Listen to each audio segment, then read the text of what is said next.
বলে সন্ন্যাসের সঙ্গে সঙ্গী হতে হলে কি করবো বলো প্রভু? কি করবে জানো?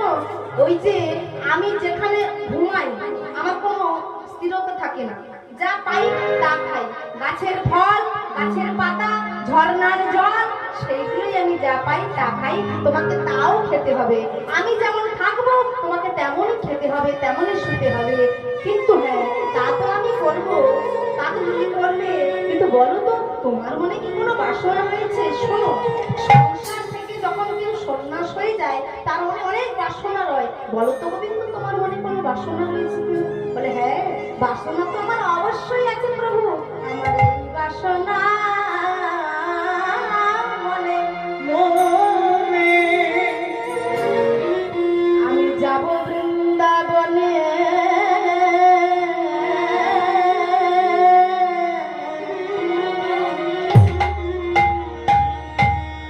মুখে বলবো রাধা রাধা নাম। আমার এই বাসনা মনে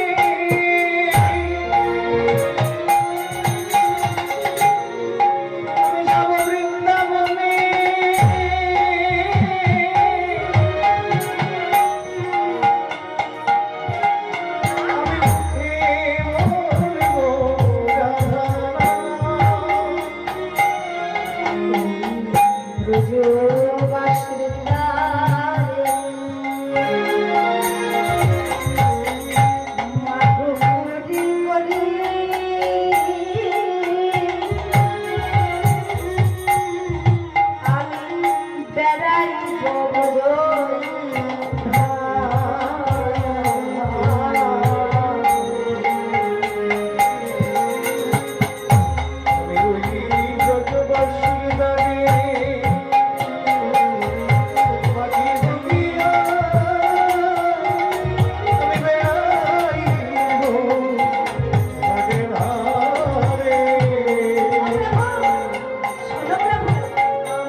যখনই বলছে বলে গোবিন্দ তোমার বাসনাটা খুব উত্তম, উত্তম বাসনা তোমার মনের মধ্যে, তা চলো গোবিন্দ ঘোষকে সঙ্গের সঙ্গী করে নিলেন।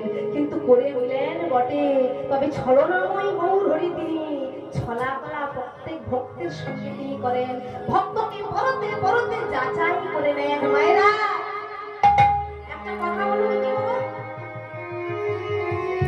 একটা মিষ্টি আমের একটা টক আমের গাছ রয়েছে, আর একটা মিষ্টি তেঁতুলের গাছ রয়েছে।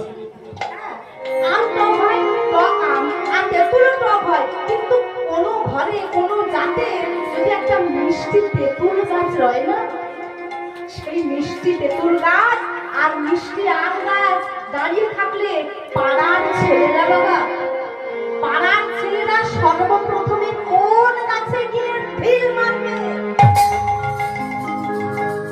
মিষ্টি তেঁতুল গাছে। কেন? যে সৎ পথে থাকে, যে সত্য কথা বলে, যে ন্যায়ের পথে থাকে, তাকে যে পদে বড় আঘাত পেতে হয়।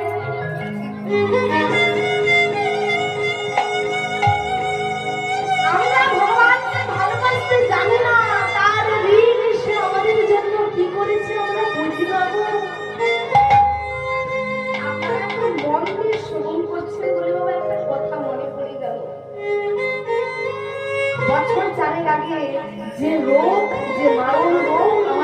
সবাইকে গ্রাস করেছিল। কি বলুন তো মায়েরা? Corona, COVID-19.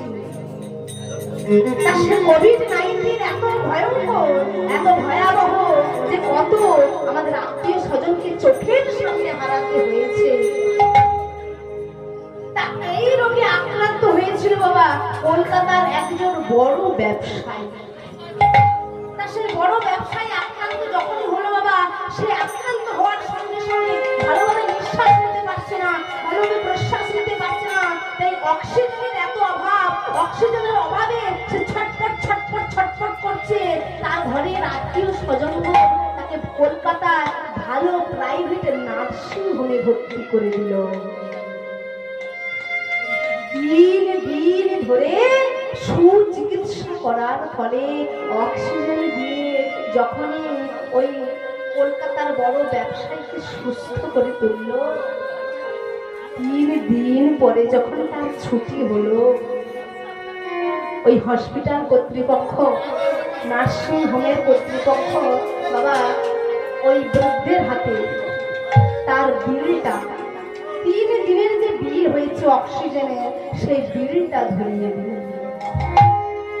আর বিলটা যে হাতে পেয়েছে না, বিলটা হাতে পাওয়ার সঙ্গে সঙ্গে ওই বৃদ্ধ ব্যবসায়ী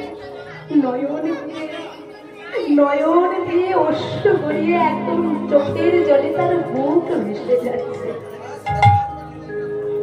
যখনই এমন হচ্ছে, ওই নার্সিং হোম কর্তৃপক্ষ বলছে, ওকে বৃদ্ধ বাবা মশাই, আপনি বৃদ্ধ হয়েছেন, তা আমরা বুঝতে পারছি ওই বিলটা দেওয়ার সঙ্গে সঙ্গে, নার্সিং হোমের বিলটা দেওয়ার সঙ্গে সঙ্গে আপনার নয়ন জল আর বাত মানছে না। বলুন না, ওই বিলটা কি আপনার পক্ষে অত্যন্ত বেশি হয়ে গেল? বেশি নয়, মাত্র 3 দিনে আপনার বিল হয়েছে 1,40,000 টাকা। তা আপনি কাঁদবেন না, আপনার বয়স হয়েছে, আপনি কোভিডে আক্রান্ত হয়েছিলেন, আপনি কাঁদবেন না। আমরা বলছি, আমরা একটু দেখাশোনা করে একটু বিলের পার্সেন্টটা কমিয়ে দেওয়ার, ছাড় দেওয়া যায়, সেটা কতটা কমিয়ে দেওয়া যায় আমরা চেষ্টা করছি। আপনি কাঁদবেন না, এমন ভাবে ভেঙে পড়বেন না। যখনই বলছে বাবা, বৃদ্ধ ওই বিলটা হাতে দেখে ওই নার্সিং হোমের কর্তৃপক্ষকে বলছে, ওগো, তোমরা ভাবছো যে আমি বিল দেখে ওই 1,40,000 টাকার বেতন, ওই টাকাটা পরিমাণ দেখে আমি খুব কষ্ট পাচ্ছি? ওগো না গো না, আমি ভাবছি কি জানো, মাত্র 3 দিন তোমরা আমাকে অক্সিজেন দিয়ে সুস্থ করে তুললে, আর 3 দিনের পরে তোমরা তোমাদের নিজেদের পাওনা গন্ডা একেবারে সুদে আসলে চাইতে এসেছো আমার কাছে। আমি সারা জীবন ধরে এত টাকা কামিয়েছি, ওই 1,40,000 টাকা আমার কাছে ময়লা মাত্র। আমি কাঁদছি কেন জানো? মাত্র 3 দিনের জন্য তোমরা যদি তোমাদের নিজেদের পাওনা গন্ডা এমন ভাবে হিসেব নিকেশ করে যাও, তাহলে আমি সারাটা জীবন ধরে এত বয়স পর্যন্ত যার অক্সিজেন নিয়ে বেঁচে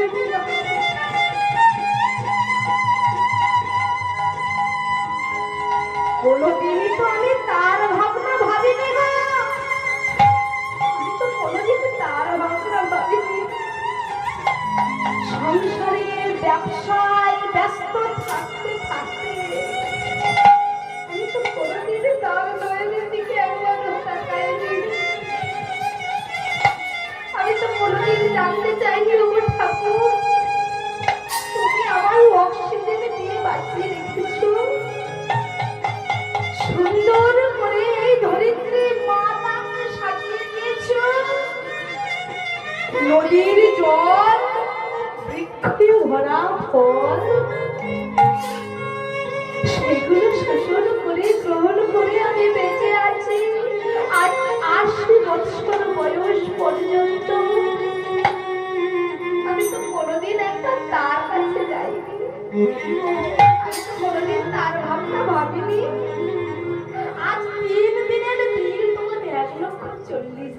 একা হয়েছি। তাহলে সারাটা জীবন ধরে যে আমি এত সময়টা নষ্ট করে দিলাম, আমার জীবনের এতটা দিন বাকি চলে গেল, তা আমি কেমন করে পূরণ করব?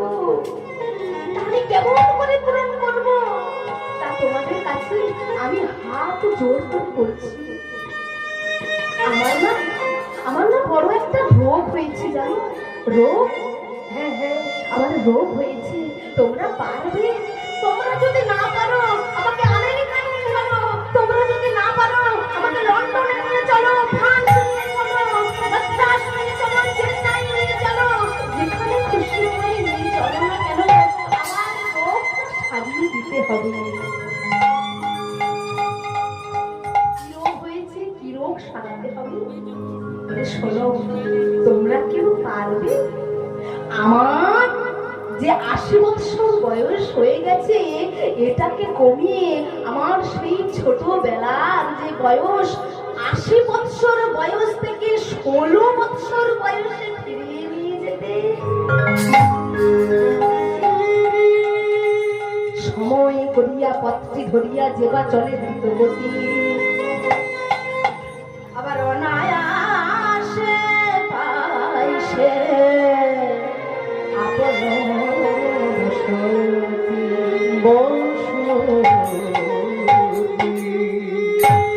তুলবি যদি ছানা মাখন সকাল সকাল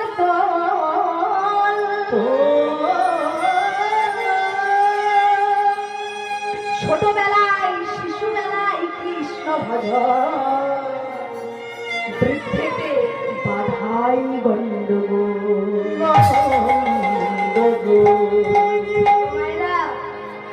মাথা ঠুকে ঠুকে মরে গেলেও ওই বৃদ্ধ কি পাবে ওই 80 বছর জীবনটা যে তার দেহ থেকে চলে গেছে, 16 বছর বয়সে আবার ফিরে আসতে পারবে না। একটা কথা আছে না, কাল করে সুয়াজ আর আজ করে সুয়াজ। ভজন করবো আমি কাল, বৃদ্ধ হোক, একটু ছেলে পুলের বিবাহ হোক, নাতি নাতনির মুখ দেখি, এখন কি আমরা হরি ভজন করবো?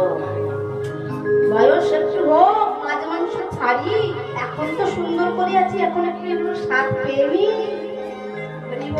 অপরাধ নেবেন না মাইরা। সময় আমাদের চলে যাচ্ছে, জীবন আমাদের চলে যাচ্ছে, আয়ু সূর্য আমাদের প্রত্যেকের জীবন থেকে এক একটা দিন চলে যাচ্ছে। তাই সময় করে পথে ধরে আমাদের ভজনের কাছে যেতে হবে। মন পাগলা রে আগলা রইল মনের তরজা, মন পাগলা রে আগলা রইল মনের তরজা।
কোথায় বলুন তো?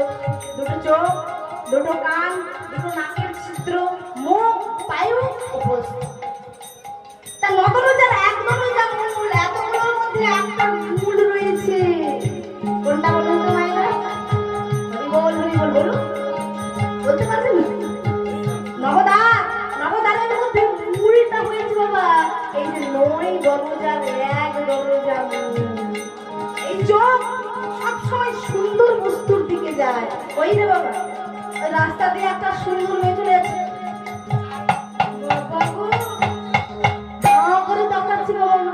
কত সুন্দর করে চলে যাচ্ছে, চোখটা আমাদের সেই দিকে চলে যাচ্ছে। হ্যাঁ, বাগানে একটা সুন্দর ফুল ফুটেছে, গোলাপ ফুল, মা করে দেখছি কত সুন্দর পাপড়ি গুলো গো। এই চোখটা সবসময় সুন্দরের পূজারী, সুন্দর বস্তুর দিকে যায়। কিন্তু জগতের যে সব থেকে সুন্দর ব্যক্তি যিনি মদন মোহন শ্যাম সুন্দর,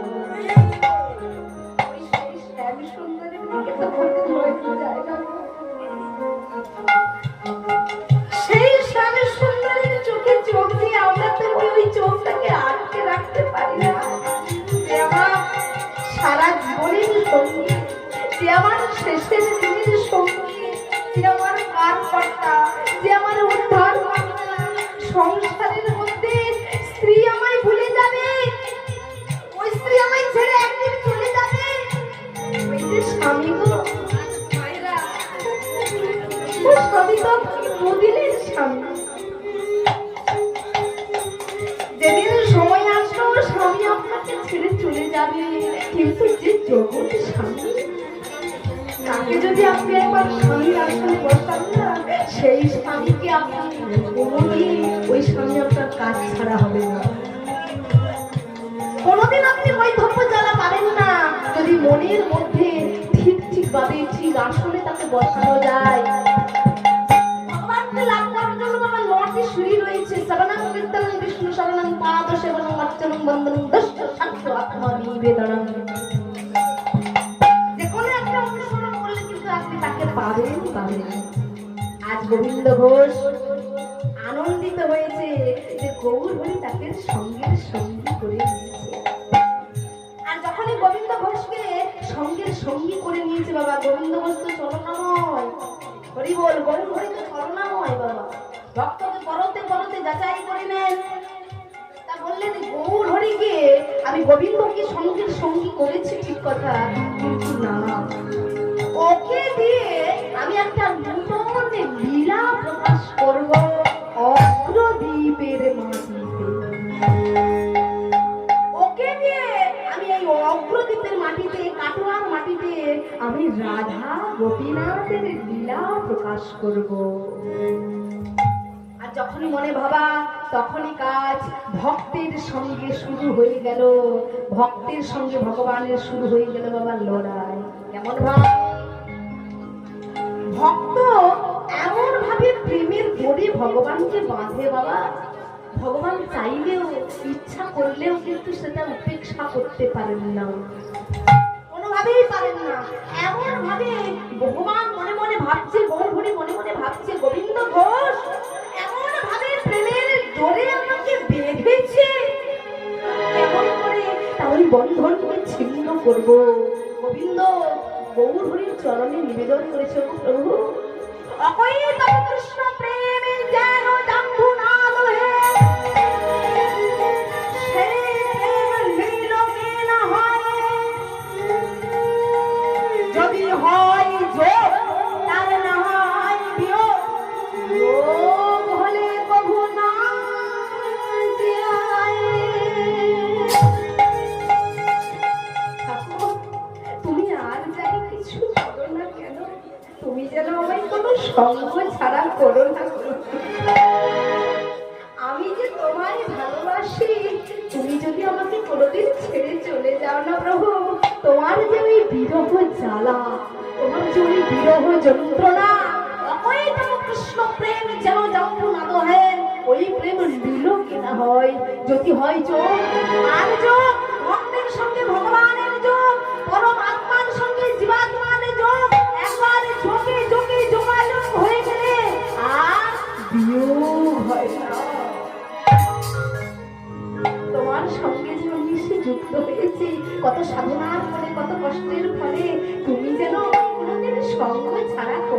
প্রভু, এই গোবিন্দ ঘোষকে আমি কেমন করে উপেক্ষা করবো?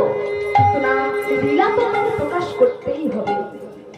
তাই গোবিন্দ ঘোষের সঙ্গে ছলনা করছেন, ছলনা আমায় গৌরী আমার অগ্রদীপের মাটিতে এসে বললেন, ওগো গোবিন্দ, তা আমার সঙ্গে সন্ন্যাস নিতে এসেছো, আমার সমস্ত কথা শুনে প্রাণ দিয়ে মন দিয়ে শুনবে। তা আজকে কোথায় এসেছি বলে? এসেছি অগ্রদীপের এক পাশের গ্রাম, অগ্রদীপেই আছে একটা পাশের গ্রামে এসেছি। তা এ গ্রাম তো তোমার চেনা গোবিন্দ? বলে হ্যাঁ, এ গ্রাম আমার চেনা। তা আজকে তো আমাদের সেবা হয়ে গেছে গোবিন্দ। তা তুমি তো জানো যে সেবা করার পরে যদি সেবা ওই যে এঁঠো মুখে বলে না, এঁঠো মুখে যেতে নেই, সেবা করার পরে ওই মুখ শুদ্ধি করতে হয়। আপনাদের চরণ ধরেও বলে যাই, যিনারাই আপনারা বাড়িতে সাধুগুরু বৈষ্ণবের সেবা দেন, যা কিছু করবেন না কেন, সেবা দেওয়ার পরে যেন এঁঠো মুখে কাউকে যেতে দেবেন না, মুখ শুদ্ধিটা করাবেন। আগেকার দিনে হয়তো পান থাকতো, পান দিতেন, এখন জোয়ান সুপারি যা কিছু পাবেন আপনারা ওই মুখ শুদ্ধিটা করাবেন। আর মুখ শুদ্ধি না করালে বাবা সেবা দেওয়ার কোনো ফল পাওয়া যায় না। তা গোবিন্দকে বলছে, গৌর হরি, ওগো গোবিন্দ, সেবা তো আমি করেছি, আর সেবা যখন করেছি সেবার পরে মুখ শুদ্ধি করতে হয়। আর আমি মুখ শুদ্ধি করবো কি দিয়ে? না, শাস্ত্রে বললেন, কদাপি কুপিতা মাতার নো দরস্ত হরিত, কদাপি কুপিতা মাতার নো দরস্ত হরিত। কি মানে বাবা মা তো কোনো সন্তানের অমঙ্গল চায় না, কোনো কর্মে যদি সেটা হয়েও যায় ওই হরিতকে কিন্তু কোনোদিন বাবা আপনার পেটের ক্ষতি করবে। ওই হরিতকি করলে বাবা খেলে আপনার পেটের গন্ডগোল সেরে যাবে। গৌর হরি আমার হরিতকি চাইলেন গোবিন্দের পাশে, বললেন মুখ শুদ্ধি মাগিবার তরে মহাপ্রভু চাইলাম, মুখ শুদ্ধি মাগিবার তরে মহাপ্রভু চাইলাম, গোবিন্দ ঘোষের কাছে হাত বাড়াইলাম, গোবিন্দ ঘোষের কাছে হাত বাড়াইয়া, আমায় মুখ শুদ্ধি দাও। গোবিন্দ ঘোষের কাছে হাত বাড়াইলাম, গোবিন্দ ঘোষের কাছে হাত বাড়াইয়া। গোবিন্দ ঘোষের কাছে যখনই চাইলেন তখন কিন্তু বাবা গোবিন্দ ঘোষের কাছে তো মুখ শুদ্ধি ছিল না, হরিতকি ছিল না। তখন হচ্ছে, প্রভু আপনি একটু বিশ্রাম নেন, আপনি একটু ধৈর্য ধরুন, আমি ওই দূরে গ্রাম থেকে হরিতকি ভিক্ষা করে নিয়ে এসে আপনাকে সেবা দেব। এই বলে যখনই গোবিন্দ ঘোষ ওই দূরে চললেন হরিতকি ভিক্ষা করার জন্য। তোমরা ভিক্ষা দাও নগরবাসী, ভিক্ষা দাও, তোমরা ভিক্ষা দাও গো নগরবাসী, ভিক্ষা দাও। ওগো তোমাদের দেওয়া ভিক্ষা, তোমাদেরই দেওয়া ভিক্ষা,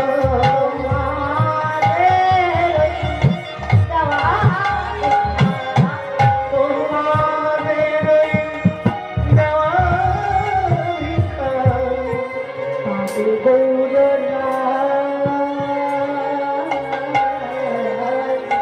তোমরা ভিক্ষা দাও গো নগরবাসী, ভিক্ষা দাও আমায়।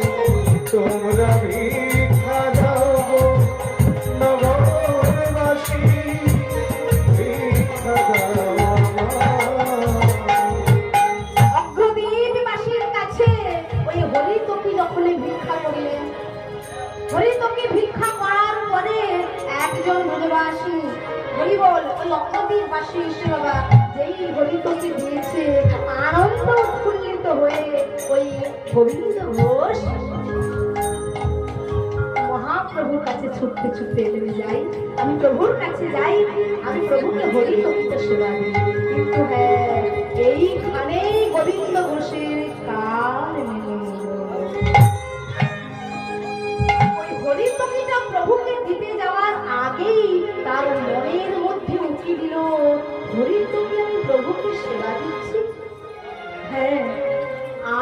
প্রভু হরিদ্রকে সেবা পাওয়ার জন্য আমার কাছে বললেন এটা অগ্রদীপ, এটা আমার চেনাশোনা জায়গা। এই চেনাশোনা জায়গা বলে আমি যার কাছে চাইলাম সে আমায় দিয়ে দিল। আবার যখন আমি প্রভুর সঙ্গে আগামীকাল অন্যত্র যাব, সেখানে হরিদ্রকে চাইলে আমি তো নাও পেতে পারি। তা আজকে তো আমি প্রভুকে হরিদ্রকে সেবা দেব, তা আজকে যেরকম আমি প্রভুকে হরিদ্রকে সেবা দেব না, আগামী কালও প্রভু হরিদ্রকে সেবা চাইবে ওই প্রসাদ পাওয়ার পরে। তা যখন প্রভু প্রসাদ পাওয়ার পরে হরিদ্রকে চাইবে, তা তখন আমি কি করব আপনারা কিছু বলবেন? বলবেন না তো? যারা প্রভু যখন হরিদ্রকে চাইবে, তা আজকে যেরকম চেয়েছি কালও চাইবে। তা কাল যখন চাইবে আমি তো দিতে পারবো না, তাই আজ যে আমি গোটা হরিদ্রকে নিয়ে এসেছি, এই গোটা হরিদ্রকে অর্ধেক হরিদ্রকে আজকে আমি প্রভুকে সেবা দেব, আর অর্ধেক তো রেখে দেবো আগামীকাল প্রভুকে সেবা দেওয়ার জন্য। এই মনে ভাবতে ভাবতে আনন্দিত হয়ে ওই একটা হরিদ্রকে দু টুকরো করে বাবা প্রভু যখন বললেন কই গোবিন্দ হরিদ্রকে এনেছো, দাও দাও আমাকে মুখশুদ্ধি করার জন্য হরিদ্রকে দাও। গোবিন্দ আনন্দিত হয়ে এই আচল থেকে বের করে বাবা প্রভু এই এই এই এই এই আনন্দিত হয়ে মহাপ্রভু আমার হরিদ্রকে সেবা করে নিলেন। গোবিন্দ ঘোষ যা কিছু করলেন, অন্তর জামে গৌর হরি অন্তরে অন্তরে সকল কিছু বুঝতে পারলেন। আবার ঠিক তার পরের দিনও প্রভু আমার বললেন কই গোবিন্দ প্রসাদ পাওয়ার পরে বলছে দাও, কাল আমাকে হরিদ্রকে দিয়েছিলে, আজও তুমি আমাকে হরিদ্রকে দাও। গোবিন্দ আনন্দিত হয়ে বাবা আনন্দ হয়েছে। কেন বলুন তো মায়েরা, যারা মন দিয়ে শুরু করছে বলুন কেন গোবিন্দ যার আনন্দ? ওই যে কালকের অর্ধেকটা গতকালের অর্ধেকটা আচলে করে রেখেছিল, জানে আজও প্রভু আমার কাছে চাইবে, আর আমি আমাকে আর যেতে হবে না, আমি প্রভুকে সেবা দিয়ে দেবো। এই বলে প্রভু আজ যেই চেয়েছে বাবা আনন্দিত হয়ে আঁচলের কাছ থেকে ওই ধরার আঁচলে যে লুকিয়ে রেখেছিল ওর নাতে ওড়নিতে আনন্দিত হয়ে প্রভুকে সেবা দিলেন। আর যখনই সেবাটা দিয়ে দিলেন গৌর হরি বললেন গোবিন্দ তুমি আমায় খুব ভালোবাসো তাই না? কেন কেন প্রভু আপনি এমন কথা বলছেন? ও গোবিন্দ তুমি আমার মনের কথা ভালোভাবে বুঝতে পারো তাই না? কেন কেন প্রভু আপনি এমন কথা কেন বলছেন? আপনি এমন কথা কেন বলছেন প্রভু? আমার তো মনের ভিতর কোটে কি হচ্ছে। ও গোবিন্দ কাল হরিদ্রকে দিতে তোমার এত দেরি হলো, আর আজ আমি চাইবার সঙ্গে সঙ্গে তুমি আমাকে হরিদ্রকে কেমন করে এত তাড়াতাড়ি দিয়ে দিলে? ও এই কথা এই কথা আমি আপনাকে কি বলবো বলুন তো প্রভু। কাল যে আমি হরিদ্রকে আনতে গিয়েছিলাম, ওই হরিদ্রকে আমি গোটা পেয়েছিলাম, ওই গোটা হরিদ্রকে আমি দু টুকরো করে গতকাল আমি অর্ধেকটা দিয়েছিলাম, আর অর্ধেকটা আমি লুকিয়ে রেখেছিলাম। আমি জানি আপনি আজও সেবা করে আমার কাছ থেকে হরিদ্রকে চাইবেন, আর তাই আমি আপনাকে আনন্দের সহিত তাড়াতাড়ি করে বের করে দিয়ে দিলাম। বাহ বাহ বাহ বাহ বাহ বাহ বাহ বাহ গোবিন্দ বাহ, আমার সঙ্গে থেকে আমার সঙ্গের সঙ্গী হয়ে তোমার যে বড় উন্নতি হয়েছে গোবিন্দ। কেন কেন প্রভু আপনি এমন কথা কেন বলছেন? গোবিন্দ এত উন্নতি হবে আমি বুঝতে পারিনি। তুমি আমার সঙ্গে সন্ন্যাস গ্রহণ করবে বলে, তুমি আমার সঙ্গে সঙ্গী হবে বলে বারংবার আমার চরণে তুমি বিনতি করেছিলে, আর আমি তোমায় বারংবার ধরে বলেছিলাম বলো গোবিন্দ আমার সঙ্গে সঙ্গী হতে গেলে